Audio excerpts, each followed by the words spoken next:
Yeah, I'm just going to let you take that in for a second. Plymouth sack, just another guy. Yeah. What's up, YouTube? I'm just another guy, and welcome to my Rise to Fame. I have to do that intro at the start, I feel. But yeah, we've got the sack from Plymouth, but not for reasons you probably thought. It wasn't based upon form. In fact, we just won our first game in about 10 or so games. I'll show you their fixtures in a second. But it was for applying for the Coventry job. Now, I told you in my last episode I'd constantly been applying for jobs, and I thought nothing of it when I applied for this Coventry job.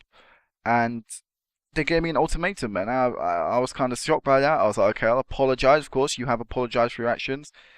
But it then said, nope, your apology has been rejected. I always knew that was a possibility. And in the end, I've been released. I've been sacked, really, not released, from Plymouth Argyle. Is that a blessing in disguise? I guess only time will tell, really, depending on what jobs we get. A couple of people did follow me out. Andy Orford followed me out of the club. Dave Barron followed me out of the club, and I currently am at the Democratic Republic of Congo. Mouthful of a national team. But I'm currently managing there, so I'll show you that squad in a minute. I've got my assistant manager for Plymouth already here as well, so I might carry them around with me for a bit. And they may be the staff that I always bring around, just like Harry Redknapp brings along Thingy, the assistant manager. I can't remember his name right now. But they always brings him around. They always have your backup staff that you kind of rely on. You kind of like, you already know where they're going to work and stuff. So I'll just stick with these guys for a while anyway, until I get to a big enough level. But let's move on right now. Let's look at the Plymouth. Look at my fixtures from when I last saw you anyway. I hadn't made any sort of movement in the transfer window. Kind of didn't see the point because I knew I wasn't going to be there much longer. But also, there weren't a lot out there. Let's quickly run through this. So I last saw you the Fleetwood games. We didn't draw against Macclesfield, which again, that was disappointing. We could have beat Macclesfield. Lost to Aldershot, lost to York, drew to Dagenham, drew to Bradford. 2 games there, which took an own goal and a late goal to just get a point. Lost to Rotherham, lost to Leyton Orient, and it just recently beat Barnet 3-0 against with Luke Young, Moyo, and Tubbs scoring 3 goals, and we really dominated that match. So I felt really confident. I didn't see the sack coming out from anywhere. My job was insecure at the time. That may be the cause of my getting sacked. The fact it was insecure. Now 6 months left on my contract, therefore compensation's quite small, and they can afford it and things like that. But still, I found it quite a shock.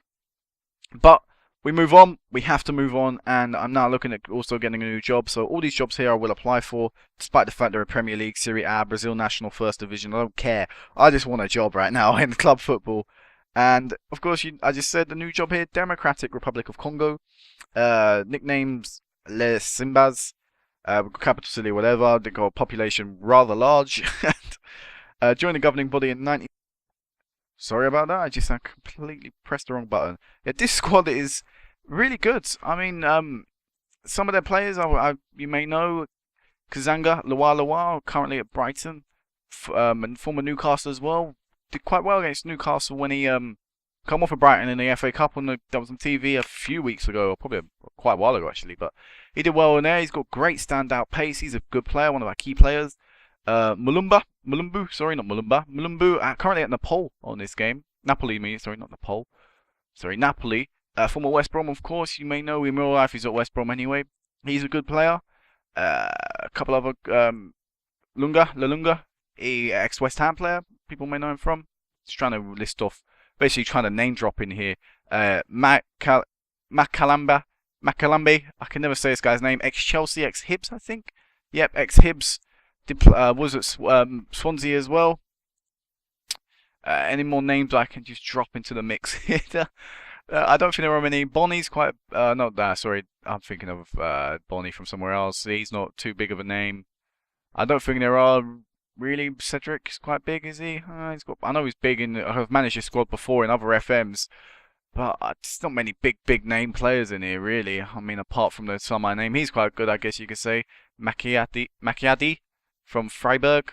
I guess that's kind of a big squad, but the squad is pretty decent, and I feel with the African Cup of Nations coming up, we really can challenge for a title. I mean, Zambia have won it before. Currently, the holders are Cameroon. I mean, if we have a good game, it's basically cup football. If we have a good game, we can win, and nothing says that we can't. We've got a tough group here. Ivory Coast are obviously going to run away with this group, I feel.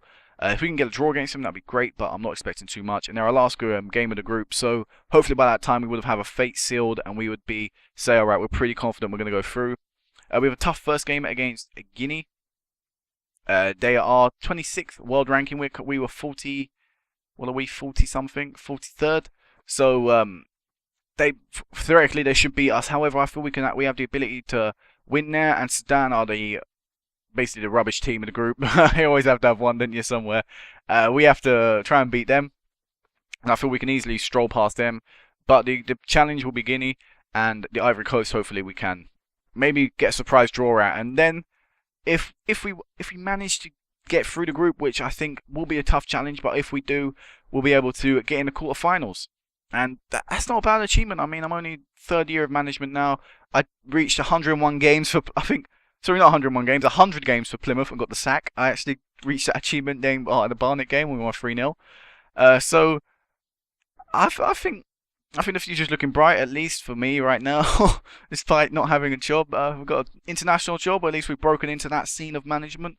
We've now got the ability to move on from crappy League 2 team like Plymouth. No offense to any Plymouth fans, but yeah, anyway.